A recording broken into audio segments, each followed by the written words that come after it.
The smell of old apartment buildings and their aged wood and dusty railings marked a welcome change to my surroundings.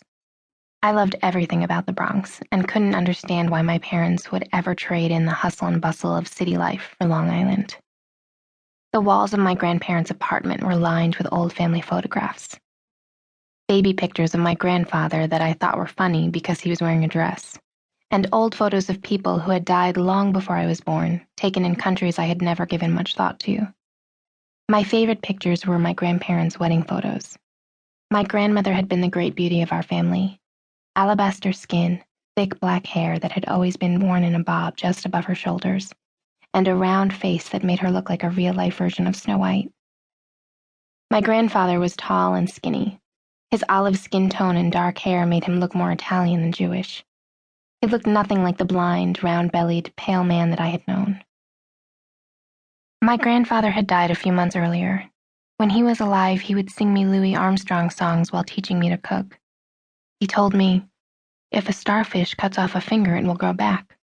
But you are not a starfish, and you have to be very careful with knives because your fingers won't grow back." Taking care of Grandma's foot should have been his job. There weren't many pictures of my mom on the wall of pictures, which I always felt slightly cheated by.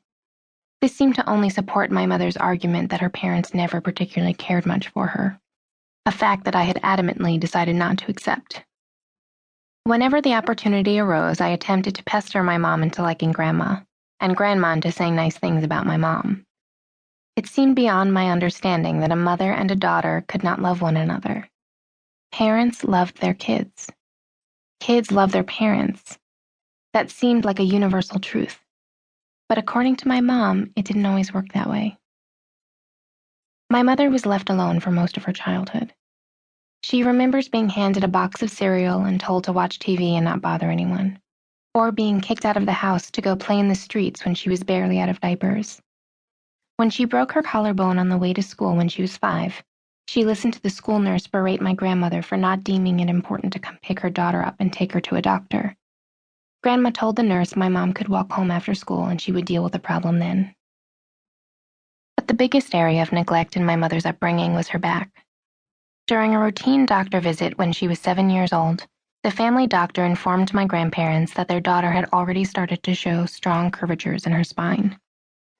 In order to lead a normal life, they were told, my mother would need to be fitted for a back brace immediately to help contain her scoliosis while her tiny body grew. They refused. My mother grew up, but not much. Her S-shaped spine, if stretched out, would have her measure at 5 feet 8 inches, the same height as her nearly identical younger sister. Instead, she's 4'9". As a result of her curved spine, my grandfather would tell her during her teenage years that no decent man will ever want you. She set out to prove him right, dating one bad boy after another, even marrying one at 18 just to get out of the house. Her ill-fated first marriage was annulled within a year, more proof to her family that she was a screw-up. My grandparents' apartment wasn't tidy by any stretch of the imagination, but it was less messy than our house, and therefore clean by default.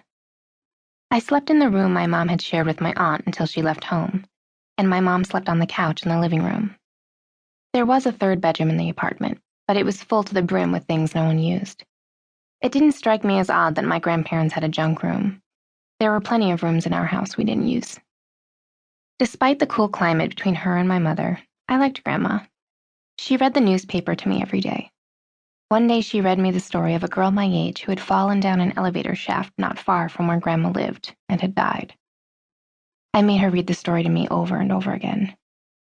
"Do you enjoy this?" my grandmother asked me. No.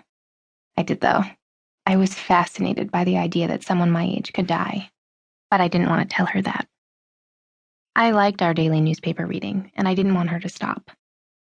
I was used to hearing the news on the radio and loved having it told to me like a story, curled up against her on her bed.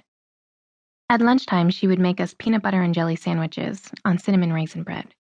PB&J was a favorite food of hers, but neither of her children had liked it, so my grandmother had waited until she was well into her 60s to have someone in the family to share it with. Unlike my mom, Grandma always wore lipstick.